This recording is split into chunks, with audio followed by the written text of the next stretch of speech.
Et puis un jour, on te met dehors de ce que tu pensais être chez toi. Alors bien sûr, lectrice pertinent, tu me répondras à raison que ça ne devait pas tellement être chez moi, que je devais me bercer d'illusions, me cacher la vérité au lieu de la contempler et la manifester dans sa nudité et la mienne. Oui, ce n'est pas faux. Engagé, puisque ma passion première, c'est l'engagement, ça tu l'as compris, n'est-ce pas ? Engagé, je l'étais, non pas à m'oublier, mais à me mettre au service par naturel plus que par application, à une morale théologique qui veut que servir offre la véritable gloire. Je n'ai jamais cherché la gloire, hormis littéraire peut-être, mais ça tu me diras si je peux y prétendre. Servir parce que mes compétences étaient utiles, mes facultés logistiques et d'adaptation principalement, c'est ainsi que je suis devenu peu à peu, par diverses contingences, à être très impliqué dans la paroisse catholique romaine locale. Quelques années durant, peut-être parce que le monde n'avait pas encore dramatiquement changé ou parce que l'hypocrisie ambiante savait avoir une nécessité de mes talents, je semblais bien intégré. Bien entendu, de nombreux sujets demeuraient tabous, mais cela venait-il d'un simple manque de temps pour bavarder ou d'une véritable dissimulation ? La réponse est variable. Parler de ma vie sentimentale ? Manque de temps et de proximité. Parler de mes engagements politiques, principalement en faveur de l'antiracisme, et des droits LGBTQIA+, un peu des deux, manque de temps qui peu à peu s'est mué de mon côté en une expression goguenarde, et somme toute un peu puérile parfois, de mes opinions par traits d'humour et de sarcasme, enrobés dans des calembours mouillés d'acide, comme dit Charles Aznavour. Un exemple, à la question brûlante d'urgence de mes coreligionnaires, « Mais on t'a pas vu dans le cortège un papa et une maman avec nous, où étais-tu samedi ?»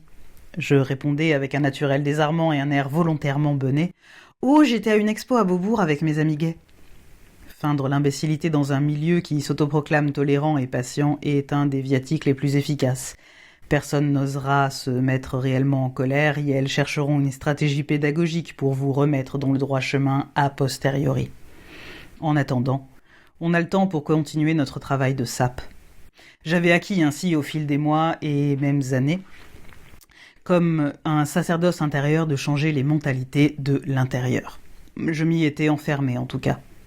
Et je ne m'étais nullement rendu compte de la toxicité de cela, adapter son besoin de spiritualité en retravaillant à l'intérieur de soi chaque mot prêché. Très utile pour exercer sa foi, son discernement, son sens théologique, mais épuisant à la fin. Aucun repos de l'âme, aucun sens réel de communauté. Je m'étiolais donc. Et l'AE Covid est arrivé. Tu as vu, lectrice, j'ai choisi de ne pas choisir entre le et la pour parler de ce phénomène. Et lui aussi a le droit au respect de sa non-binarité, finalement. Et avec cela, la crispation des identités, les délires de persécution, l'État et son racisme anti-blanc, l'État et déicide, l'État ceci, l'État cela. Nous n'enterrions pas qu'un grand nombre de personnes, mais la laïcité avec elle, ainsi qu'un très grand nombre de principes christiques. Combien de fois ai-je répété « Rendez à César ce qui est à César » ou « Rappelez des principes constitutionnels établis depuis plus d'un siècle ». Je ne sais plus. J'en ai reçu des avalanches de « Dieu vomit les tièdes » et « Tu es une abomination ». Une incursion du malin parmi nous, une tentatrice, la grande prostituée de Babylone. J'aurais adoré voir l'effet de la ligne « grande prostituée de Babylone » sur mon CV, mais je ne l'ai jamais intégré. Qu'en penses-tu, lectrice ?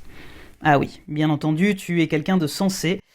Tu demandes pourquoi je ne suis pas partie sur le champ. Parce que j'étais piégée dans mes propres principes éthiques, dans mes croisades personnelles. D'une part, d'un point de vue strictement humain, je ne me voyais pas déserter alors que j'occupais une place utile dans la manière dont les deuils étaient gérés dans la paroisse en ces temps troublés. Il m'était impensable de déserter et priver ainsi des personnes isolées ou des personnes en deuil d'un lien avec le spirituel.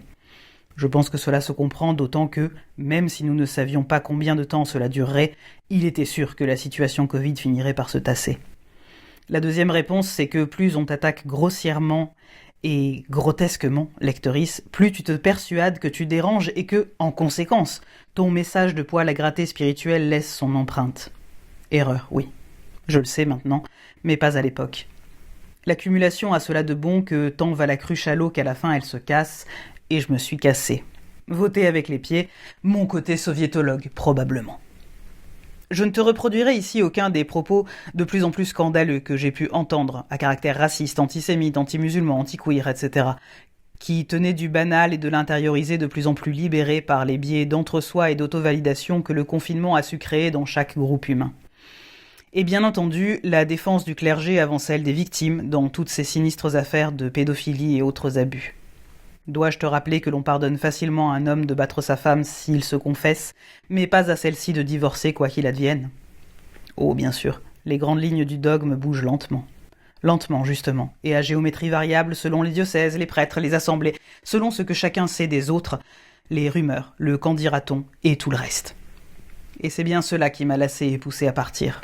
Le fait que soit sans cesse et chaque minute bafoué le commandement premier de « aimez-vous les uns les autres ».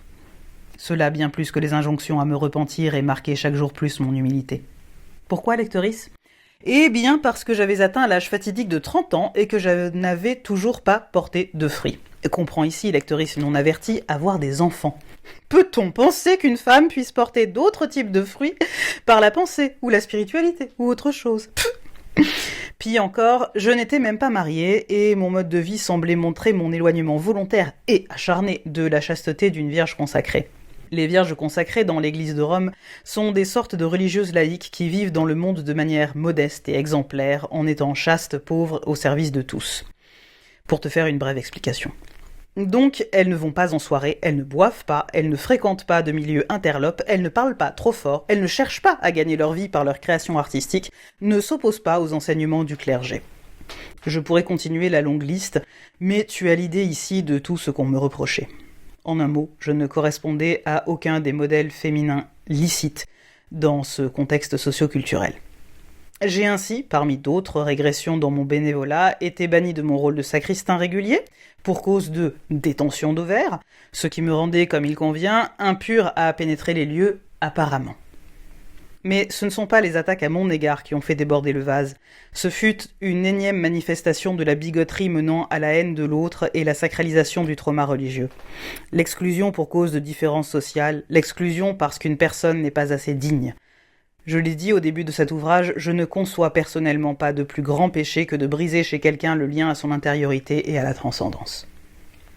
La fleur au fusil, je me suis levée un matin et j'ai dit « Au revoir à la compagnie, je ne me considère plus comme faisant partie de cette communauté et peut-être même plus de l'église de Rome. » Au nom des valeurs théologales, la foi, la charité et l'espérance, comme Malraux le dit dans l'Espoir, oui, lectrice, si tu as lu « Ceci n'est pas un roman ukrainien », mon précédent ouvrage, ou si tu es tombé sur mon blog dans ces mois-là, tu as déjà lu cela. Je me dressais contre cette église. Au nom du concept d'accueil et d'amour de son prochain, je quittais l'église catholique romaine. Je ne savais pas où j'irais, la question était secondaire. Quand on fuit une situation devenue intenable, on ne réfléchit au refuge qu'après. Partir parce que le compte est bon. Comprends-moi, lectrice, ce fut quelque chose d'extrêmement pénible, un patient calcul intérieur. Une longue équation de savoir si cela était une trahison d'héritage, une trahison de mon sens sur terre aussi. La décision de cette rupture fut un long chemin. Non pas que je pensais, comme mes coreligionnaires, qui continuent à prier pour mon salut, qu'en dehors de Rome, point de salvation. Non. Mais il était question de savoir si, m'éloignant de cette tradition, je rompais un fil avec mon lignage de foi que je t'ai présenté précédemment. Quand ce compte fut fait, par des nuits et des nuits de prière et quelques entretiens avec des esprits, ma décision était irrévocable et définitive. Oui, j'allais m'extraire de cela, quitter la table de ce jeu pipé et irrespectueux qui ajoutait sans cesse l'insulte à l'injure. J'avais fait le tour de mes limites, dans tous les sens de cette expression, limites de ce que je pouvais tolérer, limites que l'on voulait m'imposer. Par éthique et par pure logistique, il me fallait annoncer cette décision à la communauté. Tu peux t'en douter, cela n'a pas été simple, on ne m'a pas aidé. On ne m'a pas réellement retenu non plus, ceci dit. Et pourtant, un événement improbable est advenu. Quelque chose que je ne relate pas pour m'apitoyer, ni même pour dénoncer ou régler des comptes. Je tiens à le souligner abondamment. Je ne conçois aucune haine ou quoi que ce soit d'autre en raison de ceci, mais je tiens à en témoigner car il me paraît que réside en ceci le paroxysme des contradictions et des dérives du système et de l'institution. Pour le contexte, rappelons-nous que les notions de bénédiction et de malédiction étaient, dans ce cas précis, plutôt assimilées à du folklore.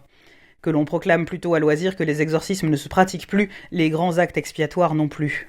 On le proclame, et cependant combien d'adolescents exorcisés pour avoir écouté du métal, combien d'adolescents soumis à des processus extraordinaires pour les faire expier leur identité sexuelle ou de genre. Rappelons aussi que le discours à mon égard oscille encore perpétuellement entre l'insulte et la complaisance, probablement selon l'heure où je semblais utile ou inutile à la communauté. Voici donc. Je me rends en toute humilité, en toute honnêteté intellectuelle, en serrant contre mon cœur les paroles du grand poète et résistant Pierre Segers. Évangéliser ? plutôt être honnêtement soi-même. » Fin de citation. Dans ce qui était ma paroisse, pour annoncer mon départ de vive voix, dans une nef vide au prêtre. Sobrement, en débutant par un discours construit de mon besoin de prendre de la distance et du recul vis-à-vis de beaucoup de choses que j'ai pu entendre et encaisser, autant à mon encontre qu'à l'encontre de ce que l'on pourrait considérer comme des minorités ou même du cadre légal. Je ne m'attendais pas à une réponse, je ne m'attendais encore moins à ce type de réponse. Se levant, pas calmement du tout, le prêtre prit l'initiative de formuler un avertissement. Si vous partez d'ici, vous ne serez plus rien, ni ici, ni dans une autre église, ni même en ce qui concerne le salut de votre âme. Consterné, mais pas plus surprise que cela, je crois avoir demandé s'il s'agissait d'une menace ou d'une malédiction, précisant que dans les deux cas, il me semblait plus pertinent qu'il ne précise pas plus avant ses pensées et ses intentions. Et je suis parti, sans me retourner, au propre comme au figuré. J'ai averti par courriel le reste du conseil paroissial, à la fois toujours par honnêteté intellectuelle et peut-être aussi pour limiter la diffamation en mon encontre. Quoique celle-ci ait eu lieu, puisqu'on a dit de moi par la suite que j'étais gravement malade en mon esprit, que j'avais renié Christ et autre chose de ce genre. S'il m'avait fallu une raison claire de plus pour brûler tous les ponts, je pense que ça faisait largement l'affaire.